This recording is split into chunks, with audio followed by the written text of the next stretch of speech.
NRXP Stock Thursday. Is it a buy or not? Watch this 1 minute video till the end, find out. So NRX Pharmaceuticals is sitting at $2.21, 43% up. I'm very curious to kind of observe this from like a higher time frame chart, because I'm aware like most of the things when they go up like 42% up or whatever, higher time frame chart is just awful. I mean, this is not like one shift, but it's been kind of taking the tool of this for quite some time, and I actually love this. Consistent break, so we've broke for once here, and this is for a second time actually, so that's interesting. That's not your typical pump and dump, but is it? Like, we are gonna see, coming to a conclusion right now, you know, following my rules. So from a day slash swing trade perspective, this is still relatively going to be my high as targets, but the only way that I will buy is if I see like a little retracement and then a double break.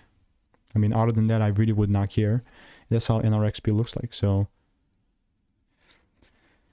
let me know what is your opinion on NRXP. If you want to make more money trading in a simple and lean way, click the first link in the description. It's a free newsletter.